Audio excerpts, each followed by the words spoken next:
Si Autriche et Allemagne sont germanophones, les deux territoires ont toujours été indépendants. En février 1938, un autre complot nazi est déjoué. Le chancelier autrichien Kurt von Schuschnigg envoie une protestation à Hitler. Le Führer profite de l'occasion pour dénoncer les maltraitances dont seraient victimes les nazis autrichiens. Il réclame également l'annexion de l'Autriche. Schuschnigg en appelle au référendum. Les Autrichiens doivent choisir l'indépendance ou l'unification. Par peur d'un résultat contraire à sa volonté, Hitler ne laisse pas parler les urnes. La veille du vote, ses troupes franchissent la frontière. L'attaque surprise, soutenue par un mouvement de sympathie orchestré par les nazis autrichiens, transforme cette annexion en invasion pacifique. Sans attendre, le Führer annonce l'incorporation de l'Autriche au Troisième Reich. Une nation, jusqu'alors totalement souveraine, vient d'être soumise par la force. Il en faut plus pour émouvoir les grandes puissances occidentales. Un silence gêné répond à l'invasion. Durant l'été 1938, Hitler s'attaque à sa prochaine proie, la Tchécoslovaquie.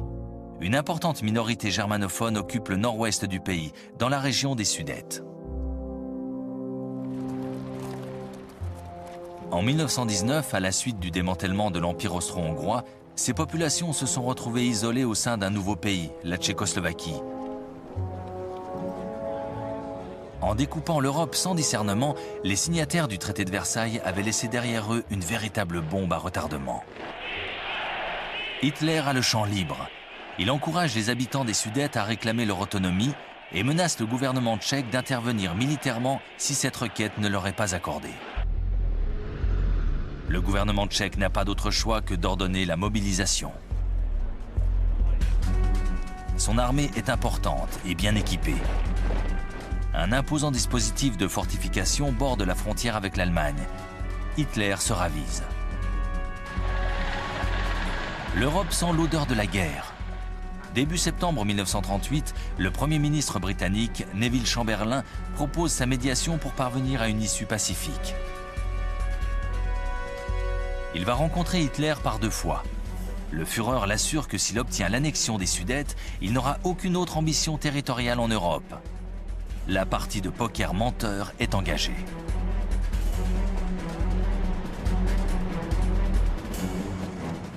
À Munich, le 29 septembre 1938, sous l'œil affable d'un témoin de choix, Benito Mussolini, la France et la Grande-Bretagne signent un accord qui n'est en fait qu'un marché de dupes.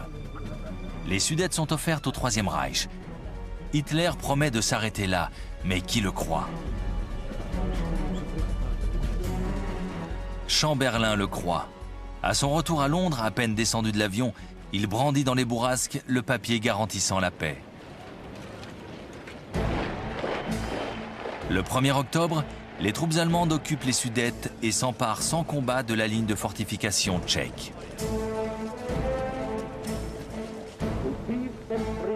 Hitler peut poursuivre sa politique de conquête. Sa nouvelle cible, la Pologne.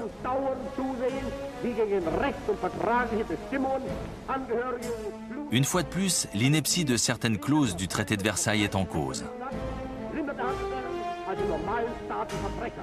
Une minorité germanophone est enclavée dans le territoire polonais. Hitler demande que le port de Danzig, ancienne possession prussienne, soit rattaché à la mère patrie. La Pologne refuse.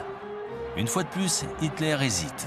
Si son armée n'est pas tout à fait prête, il doit surtout parachever l'œuvre entreprise en Tchécoslovaquie.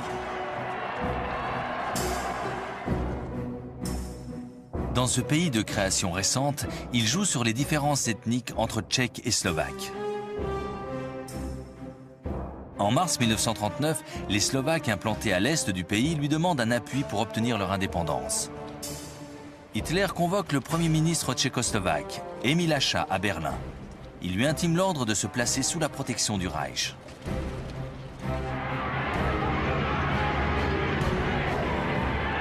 Quelques semaines plus tard, la Wehrmacht pénètre dans le pays sans combattre. La plus grande partie du territoire est annexée. la Slovaquie devient un protectorat. C'est la première fois qu'Hitler ose s'emparer de territoires peuplés par des populations non germanophones. Mais cette invasion ne suscite aucune véritable réaction.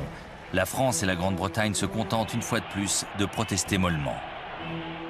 À la fin du mois de mars 1939, Hitler réclame de nouveau à la Pologne le rattachement au territoire allemand du port de Danzig. Cette fois, Français et Britanniques déclarent que toute attaque constituera une cause de guerre. Mais Hitler n'hésite pas. Il a maintes fois constaté la faiblesse et l'indécision de ses adversaires. Il passe outre toutes les menaces. En Russie, Joseph Staline s'inquiète de l'expansion des nazis vers l'Est. En avril 1939, il propose une alliance à la France et la Grande-Bretagne. Mais les négociations s'enlisent et Staline n'a plus qu'une seule issue, gagner du temps, en traitant directement avec Hitler. Le 23 août, l'Union soviétique et le Troisième Reich, les deux ennemis mortels, signent un pacte de non-agression. En secret, les deux puissances ont scellé le sort de la Pologne. Hitler et Staline se partagent le gâteau. Les Russes s'emparent de la Lituanie, de l'Estonie et de la Lettonie. Hitler a enfin les mains libres. Il met ses troupes en ordre de bataille. L'invasion de la Pologne est imminente. Le 31 août 1939, la Wehrmacht donne enfin l'assaut. Le Führer vient de prendre la décision qui va plonger le monde dans la guerre.